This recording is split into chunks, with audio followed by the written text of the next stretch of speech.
कि अब जैसे आपने बताया तो कई लोग ऐसे होते हैं सब काम धाम छोड़कर फिर बैठ जाएंगे अब अध्ययन करने के लिए। कई लोगों के सवाल हमारे पास आए और उन्होंने कहा कि क्या जैसे हम बिजनेसमैन हैं, किसी ने कहा कि हम ऑफिस में काम करते हैं, तो कई लोगों ने कहा कह रहे हम अध्यात्म की ओर अगर जाना चाहते हैं तो अब हमारा अगर हम इसी पर टाइम दे देंगे तो फिर हम कैसे आपका बिजनेस की ओर ध्यान देंगे, कैसे हम अपने ऑफिस की ओर ध्यान देंगे। तो ये भी एक सवाल उठता है। तो बहुत लोग होते हैं उनका कहना है कि सब काम धाम छोड़कर क्या फिर अध्ययन किया जाए। नहीं नहीं, अध्यात्म के लिए आपको कुछ छोड़ना नहीं है, ये बहुत सहज होता है। मैं पहले भी इसको कह चुका हूँ कि सहज इसलिए होता है कि आप जैसे हैं, जिस अवस्था में हैं, उसी अवस्था में अपनी ऊर्जा को एक दिशा देनी है। अध्यात्म में आपको दिशा देनी है, ऊर्जा सबके पास है। परम तत्व परमात्मा ने हमें समान रूप से समान समान शक्तियां देके इस जगत में भेजा हुआ है। कुछ हमारे उत्तरदायित्व हैं, उनको पूरा करने के लिए भेजा हुआ है। अध्यात्म में आने के लिए आपको कुछ ज्यादा नहीं, मैं तो सिर्फ आपसे शुरुआत आप 5 मिनट से कीजिए। अब आपको एक साधारण सा तरीका बताता हूँ। आप सुबह की दिनचर्या से फ्री होकर जो भी आप अपने इष्ट के लिए करते हैं, सिर्फ 5 मिनट अपने इष्ट का ध्यान लगाइए।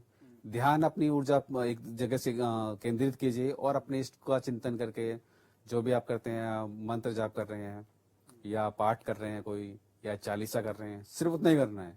और जब आपको करना है तब आपका पूरा ध्यान उसमें होना चाहिए। जब आपकी ऊर्जा नियंत्रण होगी तो आपको उसमें ये जरूरी नहीं है आपको मोक्ष की तरफ जाना है। उस ऊर्जा को नियंत्रण करने के बाद आपकी ऊर्जा एक जगह केंद्रित हो जाएगी।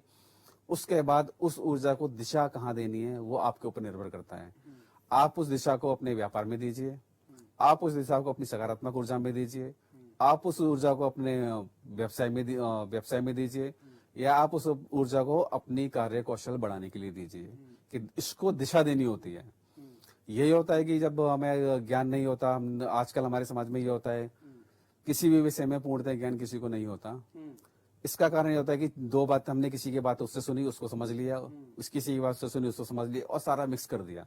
मिक्स करने के बाद क्या होता है कि हम उसी दिशा में चलने की कोशिश करते हैं, भाई क्या सही है क्या गलत है। तो हमारे मन में इतने सारे विचार आते हैं, विचारों की उलझन होती है कि जो भी हम करना भी चाहते हैं, कोशिश भी करते हैं कुछ करने की, वो भी नहीं कर पाते। तो अध्यात्म में सिर्फ आपको सारी चीजें छोड़नी नहीं है, सरल रहना है। जो आपकी दिनचर्या है उसी दिनचर्या में सिर्फ 5 मिनट का समय निकालिए अपने इष्ट के लिए। और पूरा कोशिश करनी है, जबरदस्ती नहीं करनी। क्योंकि आप कोशिश करेंगे तो धीरे धीरे काम हो जाएगा, लेकिन आप फोर्स करने की कोशिश करेंगे या जबरदस्ती करने की कोशिश करेंगे तो कहीं ना कहीं विघ्न आएगा। कि ऊर्जा जो आपको रोकने की कोशिश करेगी सहज भाव से करने के नहीं आएगी। 5 मिनट का समय दीजिए, ध्यान केंद्रित कीजिए। आपको लगता है कि भाई आप जब आप इसकी सेवा में बैठते हैं तो सबसे ज्यादा आनंद महसूस कर रहे हैं।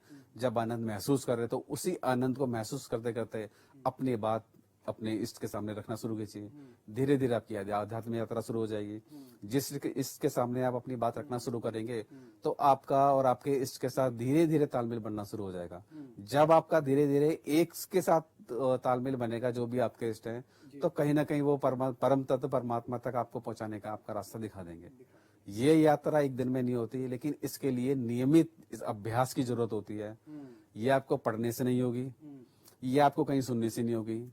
सुन के इसको अमल करना है, इसको अपने अंदर उतारना है और निरंतर इसका अभ्यास करेंगे, तब धीरे धीरे आपकी यात्रा शुरू होगी।